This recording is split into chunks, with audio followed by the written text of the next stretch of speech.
Alejandro Magno. Vida y Hechos, por María Luz Morales.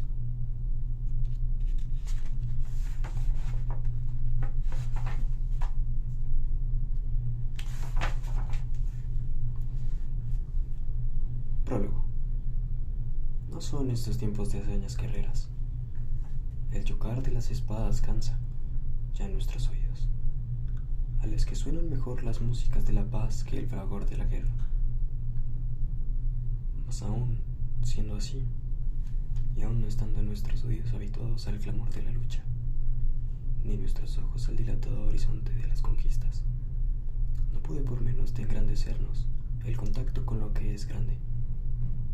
De aquí que la lectura de sus vidas, de los héroes, pongan nuestras mezquinas vidas modernas una estela de antigua grandeza.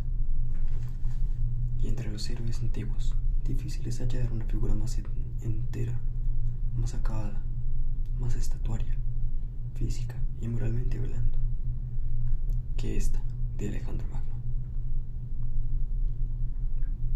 Alejandro fue un grande en la paz y en la guerra. Tuvo la belleza corporal que a los griegos consideraban solo propia de los dioses. Tuvo el arrojo, la generosidad, la nobleza. Fue invencible frente al enemigo, y compasivo y delicado con el vencido. Sufrió las mismas penalidades que sus soldados y los confortó en sus dolores.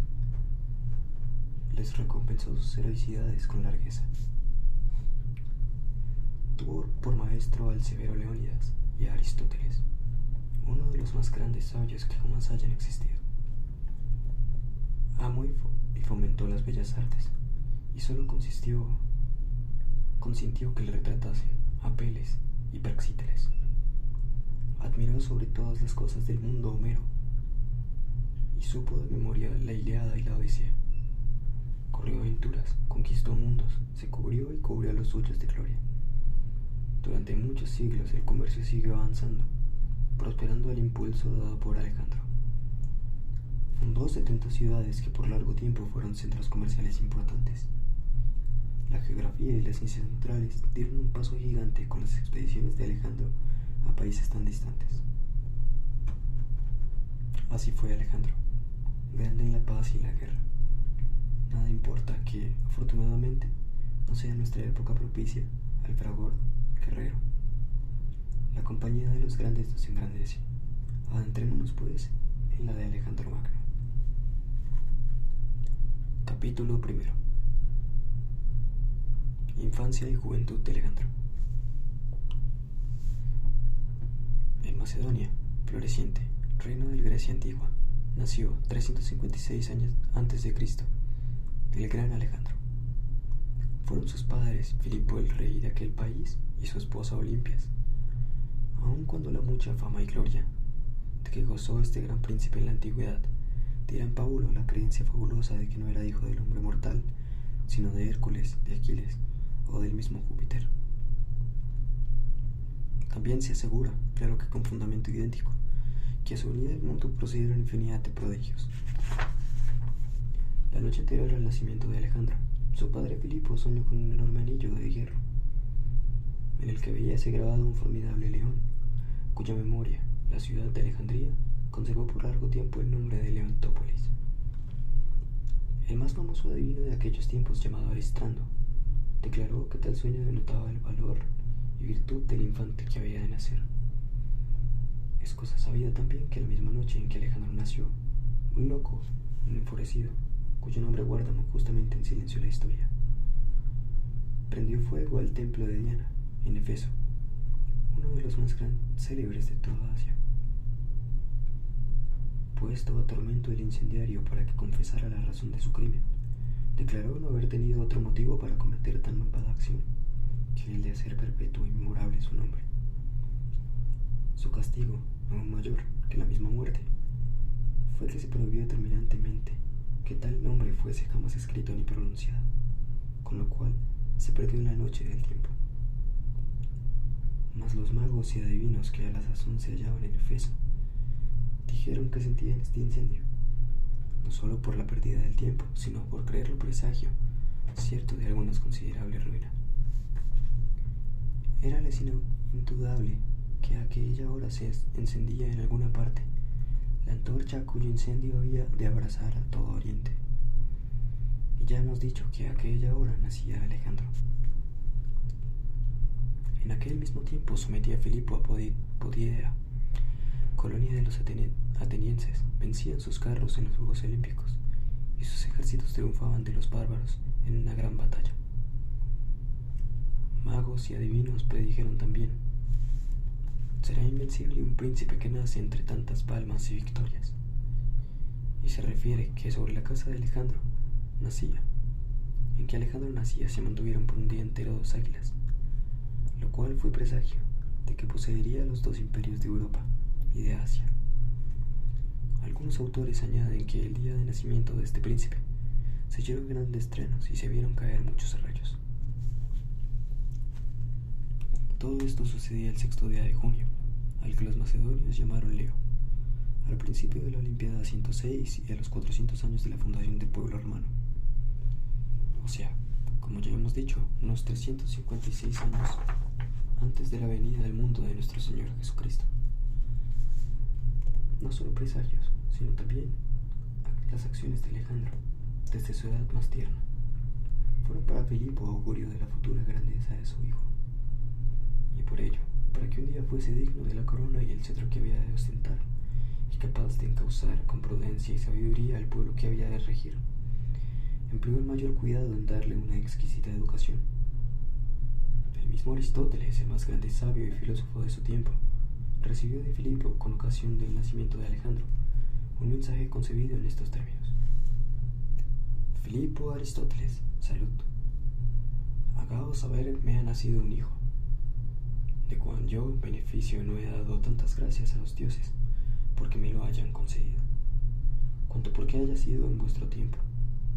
Espero que por medio de vuestros preceptos y cuidados en su educación, saldrá de vuestra escuela digno discípulo vuestro, no indigno hijo mío, y capaz de sucederme en tal reino, porque juzgo mejor no tener hijos que dejarlos para deslustre de sus predecesores.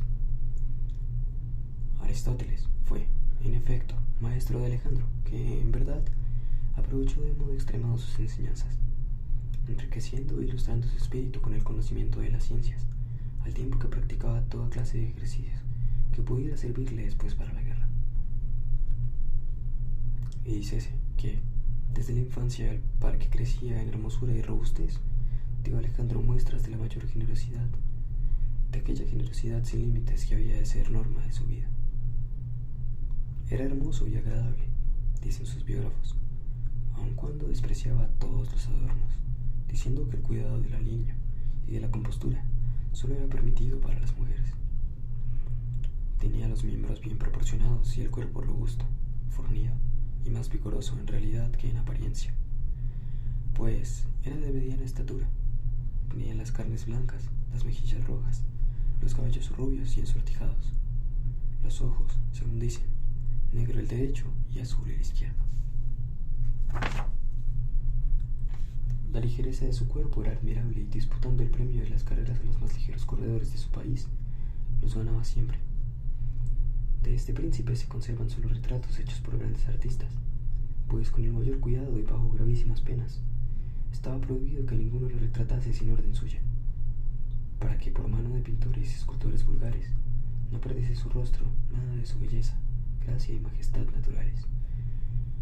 Por ello, a pesar de haber florecido muy grandes artistas en esta época, solo Apeles le retrató, solo Praxíteles grabó su efigie sobre piedras, y solo Lisipo y Polícletes las lamparon en medallas. Dícese de Alejandro también que en su juventud era muy altivo y conocedor de su propio mérito. Gustaba de las alabanzas, aunque no de todas, sino solo aquellas que él reconocía que eran justas. Cuentan que en cierta ocasión le dijeron algunos aduladores que, pues era tan diestro en la carrera, debía concurrir con los que disputaban el premio de los Juegos Olímpicos, dilatando así la gloria de su nombre por toda Grecia. Y él contestó: concurriría a ellos si tuviese a reyes por competidores. Y su ambición de gloria era tanta que, siendo un niño, cuando su padre Filipo lograba alguna nueva victoria o conquistaba algún nuevo país, decía a los otros muchachos de su edad. Mi buen padre no nos deja nada que hacer para cuando seamos mayores y podamos tomar las armas. Y así sentía. Cuanto más aumentaba Filipo con las guerras, los territorios y riquezas del imperio, que le disminuía su gloria futura, en la que no dejaba de pensar jamás. Este pensamiento y el estudio llenaban la vida de Alejandro hasta el punto de que no solo dormía naturalmente poco, sino que buscaba artificios para dormir aún menos. Si tenía algún grave cuidado que le exigiera larga reflexión, sacaba el brazo fuera del lecho y se impedía el sueño con el ruido de una bola de plata que dejaba caer en una vasija. Desde su infancia, tuvo gran respeto a los dioses de sus mayores. Cierto día, siendo niño aún, echó tanto incienso ante los altares que Leónidas, su ayo, varón severo y enemigo del derroche, le regañó duramente diciéndole: solo cuando conquistes los lugares donde se trae el incienso podrás quemar tan gran porción de él. Largos años más tarde, cuando Alejandro pacificó la Arabia, que es el país donde el incienso se produce, recordando las palabras de Leónidas, le envió de aquellos lugares una gran cantidad de perfume. Y el mensajero que los llevaba le dio la orden de decir al viejo ayo: no seas otra vez, oh Leónidas, tan escaso en honrar a los dioses. Ya ves por experiencia cómo remuneran con creces las ofrendas que se les hacen. Por el tiempo en que Alejandro tenía solo 7 años, era rey de Persia, Artajerjes VIII, contra el cual conspiraron y guerrearon los sátrapas Artabaces y Menapo, acompañados del famoso y esclarecido capitán Menón, Podio. Mas los sátrapas fueron vencidos por Artajerjes y corrieron a refugiarse al reino de Filipo, quien les otorgó cordial acogida en su reino y aún en su propio palacio. Alejandro, que como ya hemos dicho, era un niño de corta edad, gustaba de conversar con los sátrapas, así como de hacerles graves preguntas acerca de Persia.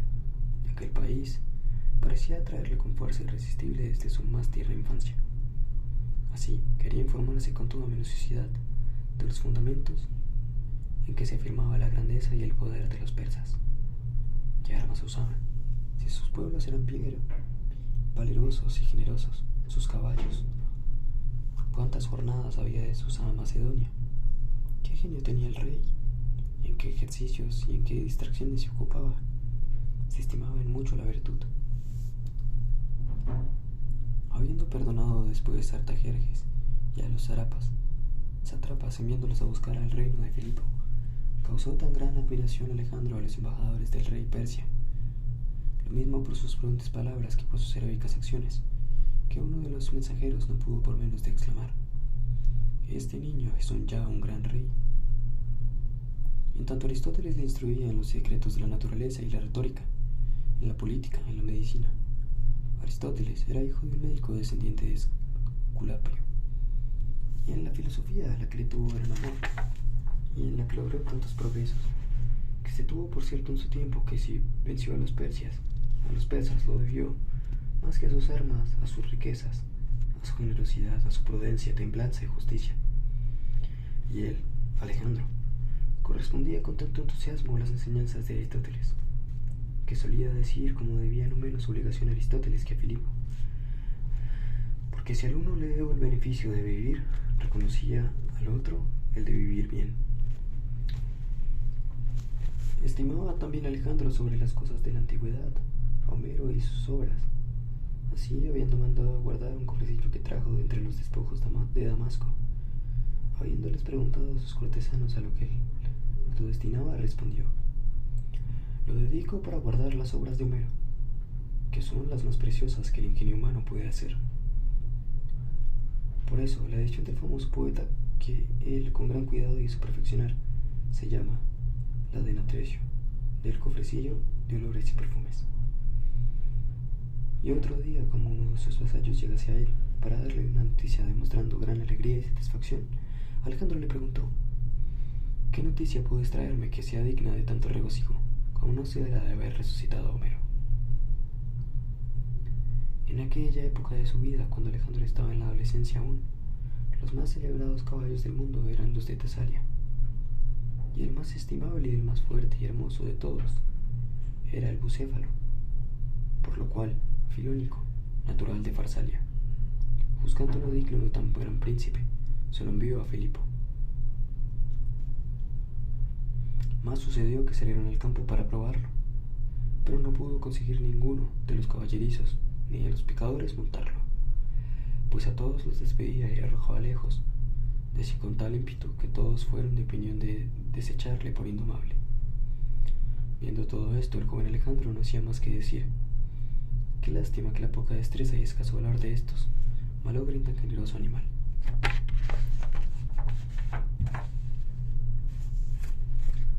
Al oírlo, su padre le reprendió duramente por desacreditar así a los mejores caballeristas del imperio, como si, por acaso, fuera él capaz de hacer lo que ellos no hacían. Lo haría, repuso Alejandro, si me lo permitieras. ¿Y qué perderéis?, preguntó el rey, si no lo consigues. Perderé, contestó el príncipe, el precio del caballo. Quedó así, pues, estipulado que si Alejandro ganaba, su padre le regalaría el caballo, y si perdía tendría que pagar la cantidad que pedían por él. Oyendo estas palabras que juzgaban bravatas del joven príncipe, las gentes que permanecían en el lance reían y reían. Mas aquí que de pronto Alejandro, que había observado mientras los otros lo domaban, como el bucéfalo se asustaba de su sombra, tornándose con ello más furioso, empezó a cogerle de la rienda y ponerle contra los rayos del sol. No logró con esto solo que el caballo se aquietase, por lo que empezó a acariciarle y halagarle al mismo tiempo que, levantándose poco a poco la vestidura, lo montó de un brinco. Revolvióse entonces también el caballo, sacudió la cerviz, no quiso sujetarse al freno, e hizo cuanto pudo para arrojar al jinete y lanzarse a impetuosa carrera. Entonces le sacó Alejandro a un llano espacioso, donde pudiera correr libremente. Le soltó las riendas, le apretó el acicate para que galopara a su antojo, y cuando el animal daba muestras de fatiga y quería pararse, él le apretaba más y más, y así, a fuerza de fatiga y trabajo, fue el bucéfalo perdiendo aquella indomable fogosidad, y se amansó hasta el punto de obedecer en todo a su jinete. Cuantos estaban presentes aplaudían con entusiasmo, y el rey Filipo no cabía en sí de gozo ante aquel triunfo de su hijo. Por ello, cuando se apeó del caballo, besándole, le dijo: es la Macedonia muy pequeña para valor tan grande. El bucéfalo conservó la misma fuerza con todos, y jamás se dejó montar por otra persona que no fuese Alejandro. En innumerables victorias le acompañó y ayudó. Le sacó de muchísimos peligros, y al fin fue muerto en el campo de batalla. Este episodio de la adolescencia de Alejandro inspiró a dos inmortales artistas, Fidias y Praxíteles. Le representaron en sus estatuas en el acto de domar al caballo bucéfalo.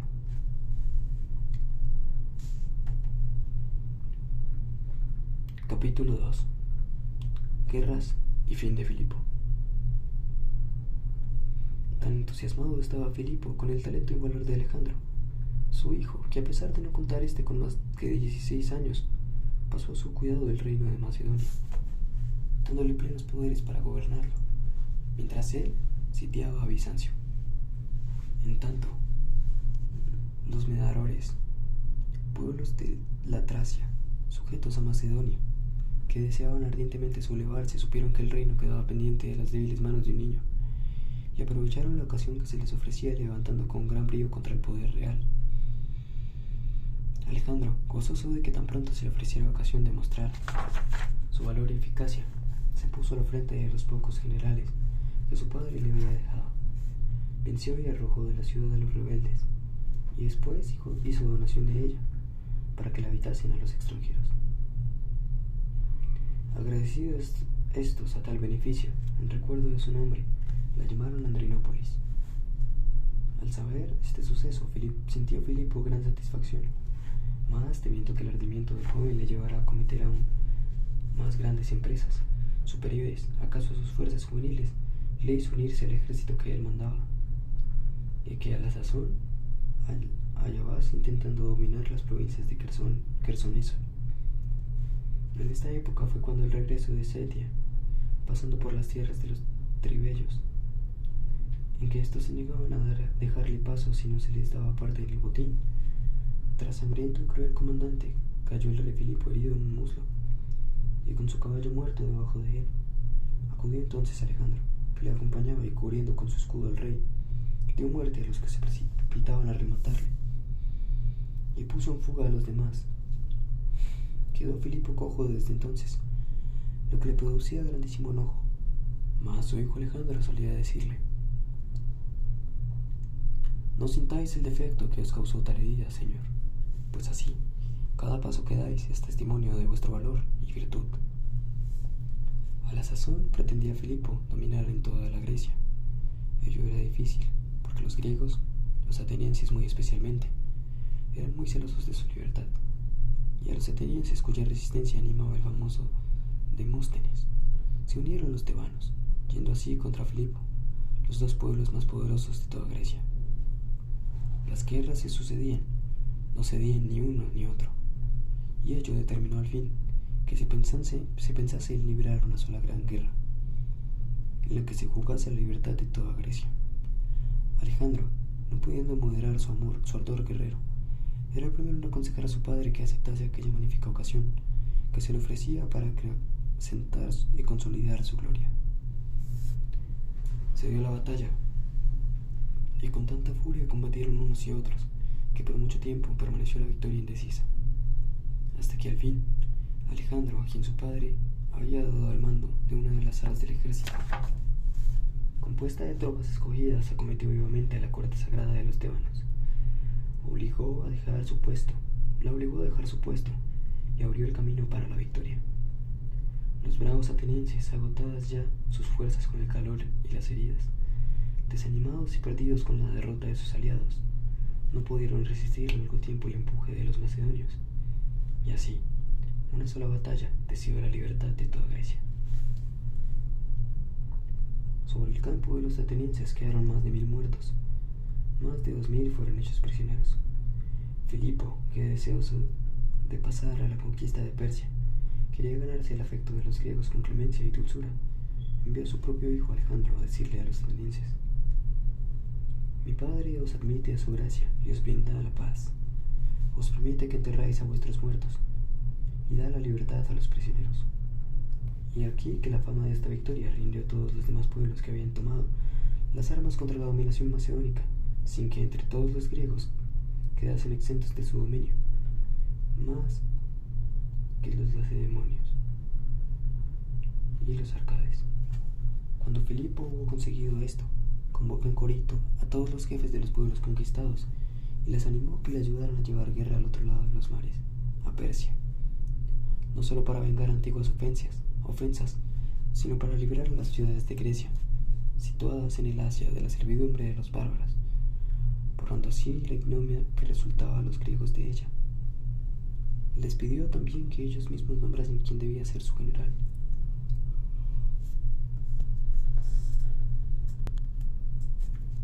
Y todos los jefes de todos los pueblos de Grecia aclamaron por su general a Filipo, para que pasase al Asia, a liberar al mundo de la servidumbre de los persas.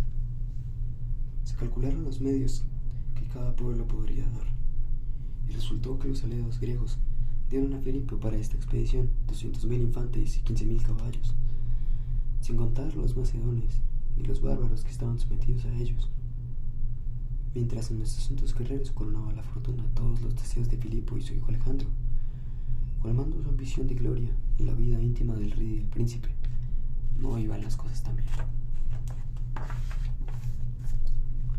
Filipo, cansado, según dicen algunos historiadores, de la altivez y soberbia de su esposa Olimpias, decidió separarse de ella, y de acuerdo con las costumbres de aquellos tiempos, se desposó con Cleopatra.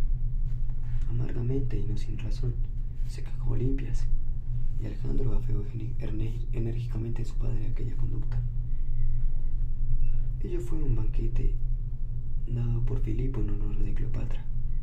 Se cuenta que fueron tan duras las palabras que el príncipe dirigió al rey, que este, ciego de ira, se levantó de la mesa, desnudó su espada y corrió detrás de su hijo, el que hubiera dado muerte si la acogida del rey, la misma cólera y la embriaguez no lo hubieran impedido alcanzarle a tiempo. Con tal motivo, alejóse el joven príncipe Alejandro de su padre, yendo a acogerse al reino de Iliria, cuyo soberano era hermano de Olimpias. Esta, que era rencorosa y poco razonable, no cesaba de persuadir a Alejandro de que debía ganarse unos cuantos amigos poderosos debería ganarse cuantos amigos poderosos pudiera para hacerle la guerra a su padre. Y como el joven príncipe no prestara oídos a estas insidias, la antigua esposa de Filipo buscó a quien lo ayudara en su intento. Dice la historia que lo halló en Pausanias, soldado de la escolta de Filipo, que guardaba a este rey antiguos resentimientos. Los descontentos que hay en todo el reino y en todos los tiempos, y que por tanto no faltaban en el de Filipo, se unieron a Pausanias, que realizó su intento del modo siguiente. Era el último día de los espléndidos juegos que se celebraban en la corte de Filipo. Esperábase su magnificencia fuese, según se había prometido, superior a la de los días precedentes, por lo que concurrió gran muchedumbre al teatro para verlos. Entre las muchas alhajas que adornaban el recinto en que se efectuaban los juegos, se ofrecían a la vista del público 2 estatuas de los dioses, todas de oro, a las que se añadía, formada del mismo metal, la del rey Filipo. Este alarde de orgullo hizo murmurar a las gentes, pues no parecía bien, por muy poderoso que fuera un mortal, que se quisiera comparar a los inmortales. Mas no se gozó largo tiempo Filipo en aquella su gloria. Al entrar en el teatro, habiendo hecho pasar delante a unos cuantos le acompañaban, y dejando detrás de sí a su guardia, para demostrar de tal modo al pueblo la confianza que tenía en lo mucho que todos le querían y su bien deseaban, el traidor Pausanias se lanzó sobre él y con un puñal le atravesó el corazón, de modo que al instante cayó muerto. Y aquel fin de que el monarca, que aparte de sus errores fue el más grande de su tiempo, ya que su talento y a su valor debió el reino de Macedonia elevarse al mayor imperio desde el estado más abatido y más despreciable. Cuando Olimpias, implacable en su venganza, supo la suerte del rey, coronó al regicida con una corona de oro que halló pendiente de una horca. Obligó a Cleopatra, segunda esposa de Filipo, a que se ahogase ella misma, e hizo quemar vivo al hijo de Cleopatra y del rey. Fue cruelísima también con todos los parientes y favoritos de la segunda reina, a los que sin culpa ordenó dar los más crueles tormentos, que a tanto llega el furor de una mujer celosa.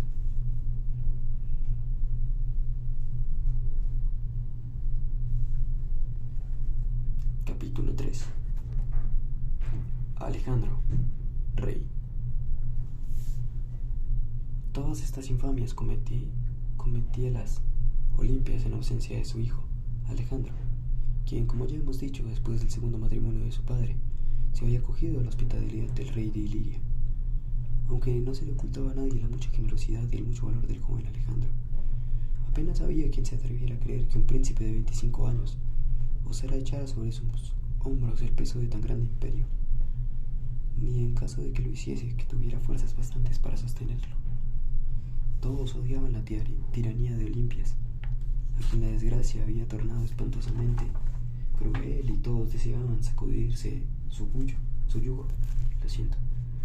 Los griegos, a quienes había sujetado Filipo, pedían libertad. Los bárbaros se levantaban en armas, y hasta los piratas toscanos se ocupaban en robar las costas de Macedonia.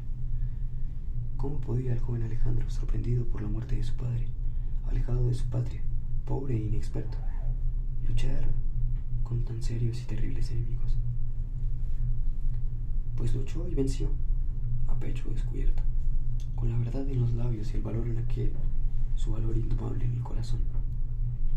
Llegó a Macedonia y habló a los macedonios, diciéndoles que su deseo era que confesasen bien pronto, tanto los ciudadanos como los enemigos, que con la muerte de su padre solo había cambiado en el reino el nombre y de persona el rey, pero no la acertada administración de su gobierno, ni la gloria y fortuna que él le había dado. Y dijo también que para lograrlo solo necesitaba que los macedonios le concedieran los mismos corazones y brazos que habían prestado a su padre por tan dilatado espacio de años. Estas palabras y la prudente y esforzada conducta del joven rey conmovieron a los macedonios, que pronto se pusieron al lado de Alejandro. La primera acción de este rey fue la severidad con la que descubrió y castigó los asesinos de su padre, demostrando así que ninguna parte había tenido en aquella desdichada muerte. En el apogeo de su grandeza, poco antes de su muerte, mandó erigir un magnífico templo en honor de Filipo. La primera hazaña de Alejandro en su reinado fue penetrar con su ejército en Tesalia, país que se juzgaba entonces inexpugnable. Fue tal el terror que a los habitantes de aquellas tierras causó la invasión de los macedonios y sobre todo la presteza de Alejandro en realizarla, que sin que nadie a ellos se opusiera, le entregaron a un tiempo el dominio de toda aquella región en las mismas condiciones en las que lo gozaba Filipo. Solo la ciudad de Pitia quiso Alejandro que quedase libre de toda carga, por haber sido patria de Aquiles, de quien él se tenía por descendiente, y cuya memoria había elegido para compañía para la famosa expedición persa. De Tesalia pasó a Termópilas.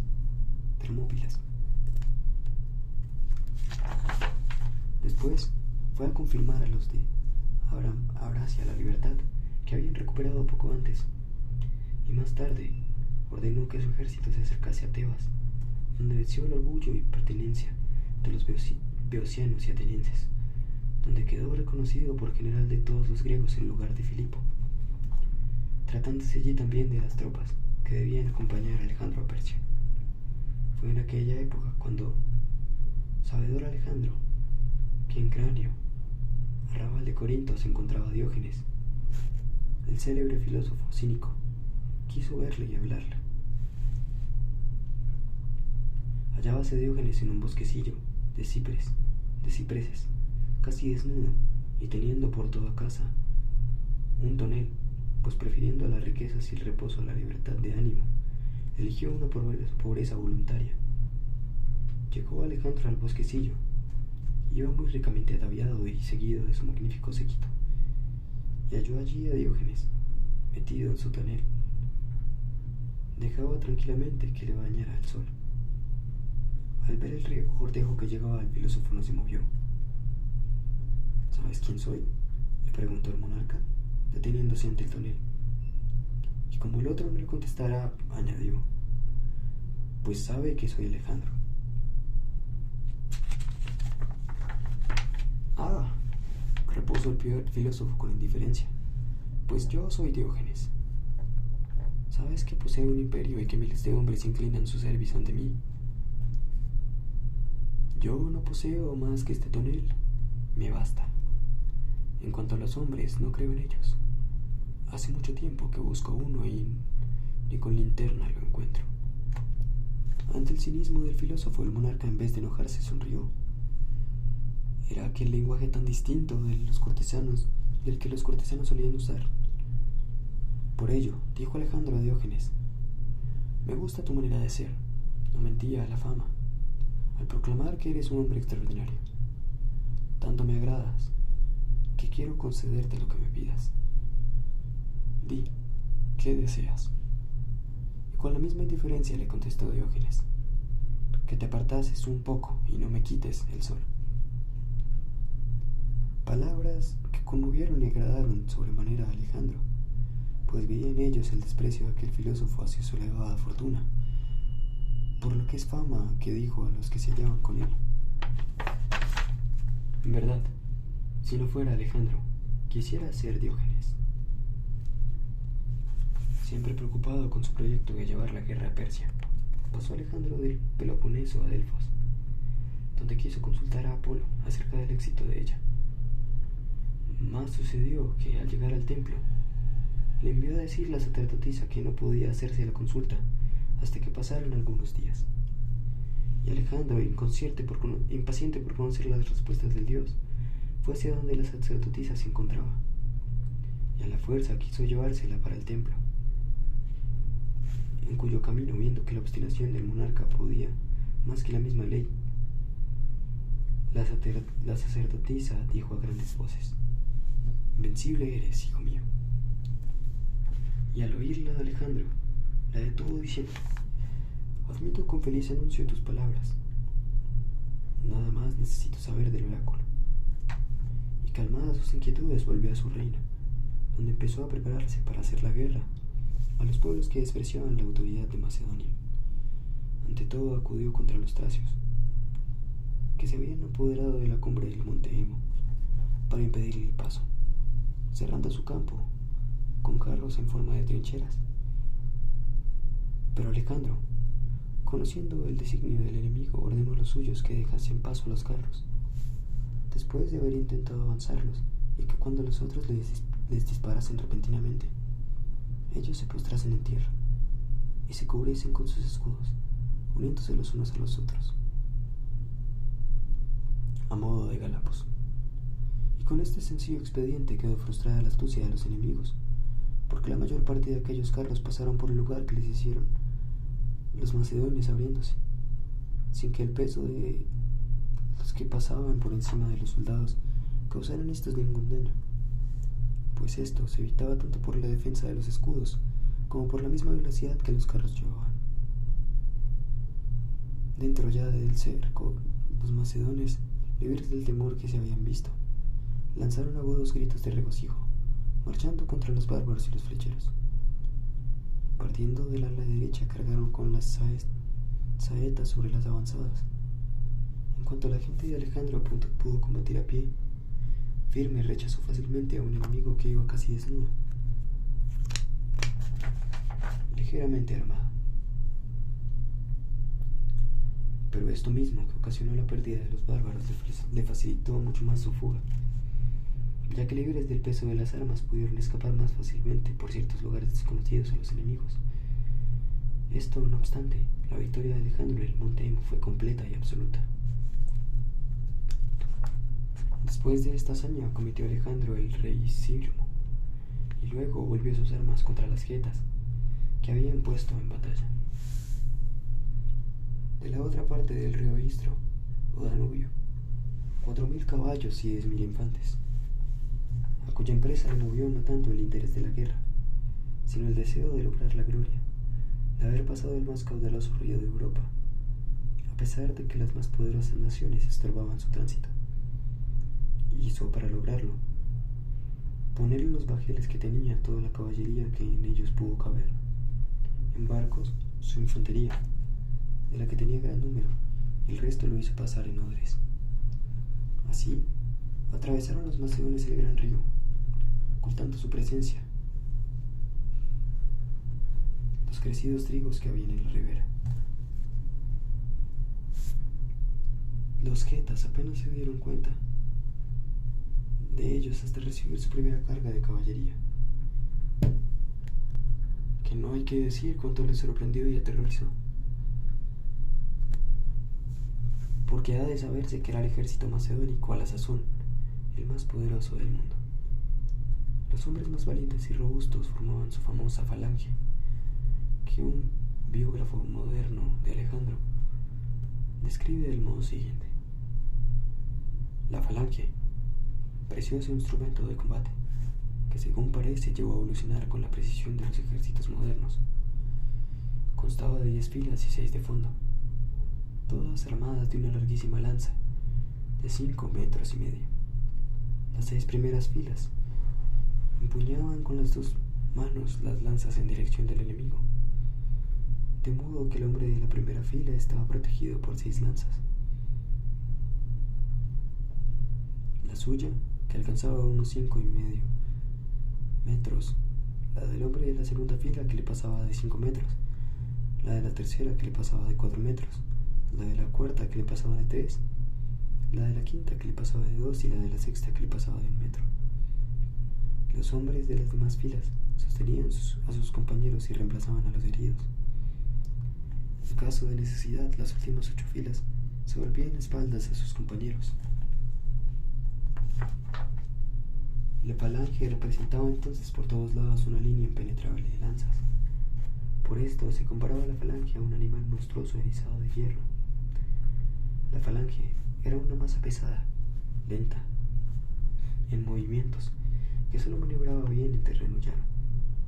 Para los movimientos rápidos, Filipo, creador de este poderoso ejército, había organizado escuadrones armados ligeramente, y con los beliciosos nobles de su corte había formado la excelente caballería de los amigos, que le servía de escolta, y cuyos jefes vivían con el rey. Esto transcrito se comprenderá mejor que al ver los getas desembarcar la terrible falange de los macedonios. Emprendieron presurosa fuga tomando el camino de la ciudad, distante 4 millas del río. El rey mandó que se convocase a los fugitivos, a los que dejó sacar de la ciudad cuanto pudieron llevar sobre sus caballos, y después hizo levantar altares sobre la ribera a Júpiter, a Hércules y a Istro, por haberles sido propicios en el tránsito. El mismo día volvió a pasar por el río, sin que tan grande victoria le hubiera costado el menor derramamiento de sangre. Tras este triunfo, llegándole los embajadores de pueblos vecinos con grandes presentes formados por lo mejor que poseían, llegaron también a ofrendarle su acatamiento los alemanes, pues el Istro tenía su nacimiento en Alemania, donde se hallaba Danubio. Eran los embajadores de Alemania, hombres de imponente figura y gran vigor, lo que fue admirado por Alejandro, que no pudo por menos preguntarles: decidme, pues tan fuertes sois, ¿qué es lo que más teméis en este mundo? Y creía que iban a ponderarle temor a su poder formidable, cuando aún contestaron ellos: nada temimos, como no sea que el cielo caiga sobre nosotros, mas no por ello dejamos de admirar a los grandes héroes. Agradóle mucho al rey esta respuesta, que en verdad no esperaba, y enterado después de que los alemanes eran gente soberbia, quiso y logró aliarse con ellos. Concedió, pues aunque guerrero era de natural generoso, magnánimo, la paz al rey Sirmo y a los demás pueblos, y contentóla con la gloria que había adquirido en esta expedición. Volvió todos sus pensamientos a la guerra con Persia, mas aún no había dispuesto el destino que en él de Alejandro se realizase. Volvía a Macedonia cuando recibió la noticia de la rebelión de Iliria, donde excitaba los ánimos contra los macedonios. Clito, hijo de un carbonero, que en otro tiempo usurpará con la corona, y a quien Filipo, padre de Alejandro, destronó y castigó como merecía. Al saber lo que en Iliria ocurría, acudió Alejandro a aquellos lugares, y al llegar los macedonios a los bosques a los que el enemigo se había acogido, se ofreció a su vista un horrible espectáculo. En mitad del bosque yacían 3 jóvenes, 3 doncellas y 3 carneros muertos, cuyos cuerpos y cuya sangre se mezclaban y confundían. Los desdichados habían sido víctimas de los bárbaros y de su religión monstruosa, y se les había sacrificado para pedir a los dioses el valor necesario a las tropas cuando combatiesen. Mas no fue así, sino que tal maldad fue vengada por el gran terror y la gran cobardía que los ilirios, en vez del valor solicitado, sintieron. Era difícil avanzar por aquellos lugares. Al llegar a cierto punto de un lado del río y de otro, las rocas se estrechaban de tal modo el camino que había momentos en que apenas se podía marchar de frente a 4 hombres armados. Y hay que decir que Clito y Glaucias, los jefes enemigos, habían apostado en las montañas numerosas compañías de ballesteros, honderos y gente bien armada. Y cuéntase que Alejandro había colocado delante de las alas de su falange 200 caballeros. Les ordenó que levantasen sus lanzas y que enseguida las bajasen hacia los enemigos como si se dispusiesen a atacar, y que luego se volviesen precipitadamente ya a un lado y ya al otro, mientras contra esta estratagema de las avanzadas mantenían suspensos a los enemigos. Atendía a su falange, a la que unas veces hacía avanzar aceleradamente y otras las volvía a juntar en un solo cuerpo. Y por último, habiéndolo ordenado en forma triangular, la hizo acometer a los ilirios, que se hallaban a mano izquierda. Y fue tal la sorpresa y el terror que a los ilirios les causó la prontitud y destreza de los macedonios, que abandonaron las montañas de que se habían apoderado y huyeron hacia la ciudad. Los pocos que en la montaña quedaron no tardó en desalojarlos Alejandro, quien desde aquella altura dio socorro a su falange, a la que había ordenado que pasase el río. Advertidos de esto, los enemigos tomaron disimuladamente de nuevo el camino de las montañas para acometer a la retaguardia, con la cual había de pasar Alejandro mientras la falange llegaba al otro lado del río. Mas el rey, sin alterarse al verlos llegar, sostuvo valerosamente su empuje. Al ver la falange al rey, de nuevo en peligro, lanzó un gran grito, como si quisiera volver a pasar de nuevo el río para socorrer a su jefe. Y fue este grito tan desgarrador, tan amenazante, que infundió pavor al enemigo. La lucha fue reñida, no obstante, de una y otra parte. Diéronse grandes muestras de valor, y las escaramuzas duraron más de 3 días. Mas al cabo de ellos, Alejandro hizo gran estrago en sus enemigos. Tomó muchos prisioneros y los persiguió hasta los montes Taulancios. Salvóse Clito de esta derrota y se acogió a la ciudad de Pelión, a la que poco después mandó prender fuego. Mientras Alejandro estaba en estas últimas luchas, se esparció por toda Grecia la noticia de su muerte y de su derrota, y aún hubo quien aseguró haber asistido a la agonía del rey y descubrió sus heridas y sus últimos instantes. Esta voz, reconocida en Tebas, con gusto por algunos, hizo que los tebanos se alzasen de nuevo contra la dominación de Alejandro y de los macedones. Alentados por Demóstenes, muchos pueblos de Grecia se unieron a la causa de Tebas para ir contra los macedones, a cuyo fin empezaron por dar muerte a los capitanes de Alejandro, que habían quedado mandando en Cadmea, ciudadela de la ciudad. Después, acudiendo al gran tumulto, sitiaron a la guarnición y la cerraron con un doble terraplén y foso para que no se le pudiera enviar víveres ni prestar socorro. Mas también de esto recibió noticia Alejandro, quien enseguida obligó a su ejército a marchar con la mayor diligencia. 7 días después de su salida a Pelión llegó a Tesalia, de donde en otros 6 se puso en la Beocia, y luego en un Chesto, a 6 millas de Tebas. Y los tebanos continuaban el sitio a la ciudadela sin saber nada de esto. Acampó el ejército del rey cerca del templo de Iolas, delante de la puerta Pretia, y desde allí mandó a los rebeldes emisarios que les excitaron el arrepentimiento. Mas los griegos, en vez de solicitar su clemencia, hicieron una salida contra los macedones, siendo rechazados por las tropas ligeras que envió el rey contra ellos.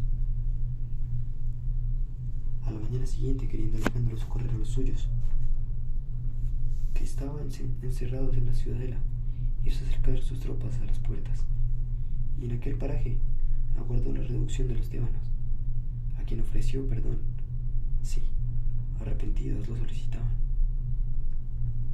Mas los tebanos no quisieron escuchar esta oferta del monarca, a quien hasta que al mismo instante habían creído muerto y prefirieron luchar, exponiéndose a su violento empuje, antes que someterse a su ley de buen grado. En eso estaban cuando Pérdicas, general de Alejandro, que defendía la parte del campo que miraba a la trinchera con lo que los enemigos habían cerrado la ciudadela, sin esperar la señal del monarca, atacó por aquel lado a los tebanos, y forzando su defensa, llegó hasta ellos y empezó la lucha. Lo mismo, alentado por tal ejemplo, hizo Amintas, que no estaba lejos de él, y al mismo tiempo Alejandro, viendo que ya era imposible contener a los suyos, hizo avanzar a sus tropas y ordenando a los soldados armados a la ligera que acudiesen al socorro de sus compañeros, quedó él en la trinchera. El combate fue porfiado y sangriento. Pérdicas, pretendiendo penetrar en la segunda trinchera, fue herido, y los tebanos cargaron de modo terrible contra los macedones, que amedrentados huyeron hacia Alejandro. Mas apenas vio este monarca aquel desorden, acometió con su falange en ruda batalla a los enemigos, y mudándose la suerte del combate, los obligó a huir inmediatamente, con tanta precipitación que ni siquiera se acordaron de cerrar las puertas por donde habían entrado en la ciudad, lo que hizo que pudieran salir los que se hallaban dentro de la ciudadela.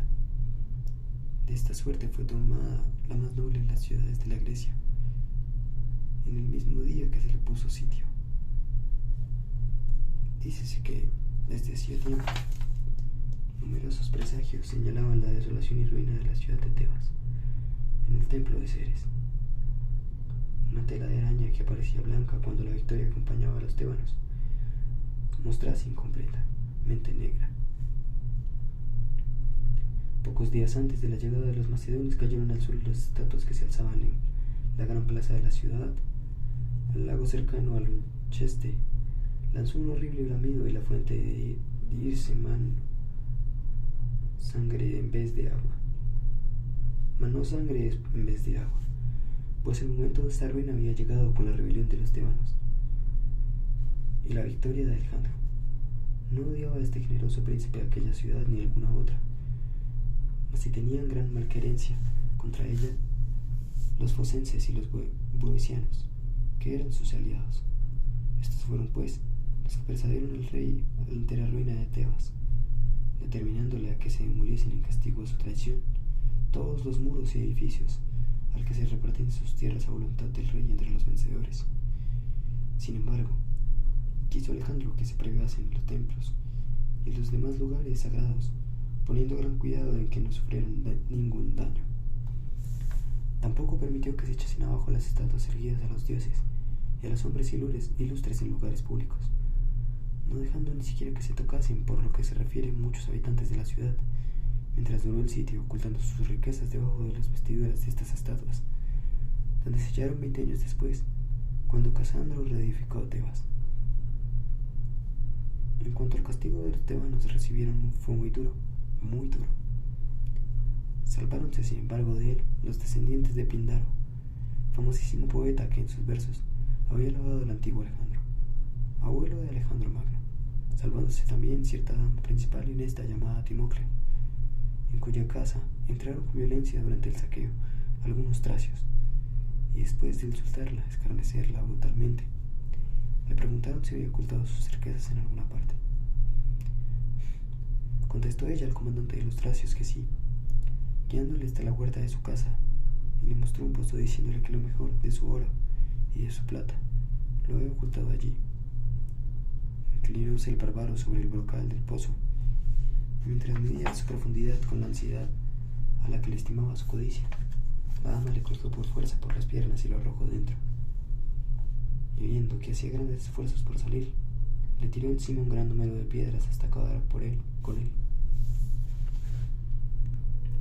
Los tracios que habían penetrado en casa de la dama al advertir la muerte de su comandante, prendieron a Timoclea y la condujeron a la presencia de Alejandro, para que éste le diera el castigo que tuviera por conveniente.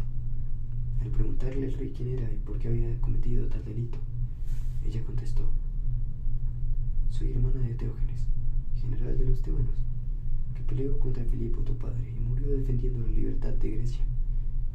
He muerto a un enemigo, a un ladrón, por vengar la injuria que en mí hizo de mi raza y de mi patria.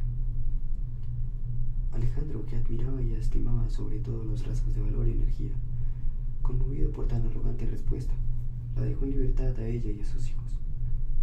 Quedó tras la toma de Tebas pacificada la Grecia, pues aunque su deseo inclinó a Alejandro a castigar duramente a los atenienses, principales promovedores de la religión de los tebanos, su anhelo de penetrar en Persia amortiguaba en Alejandro todo otro deseo. Y Alejandro no solía aplazar el cumplimiento de sus propósitos. Así, cuando le preguntaron cómo pudo sujetar a la Grecia en tan poco tiempo, respondió: no dejando nunca nada para el día siguiente.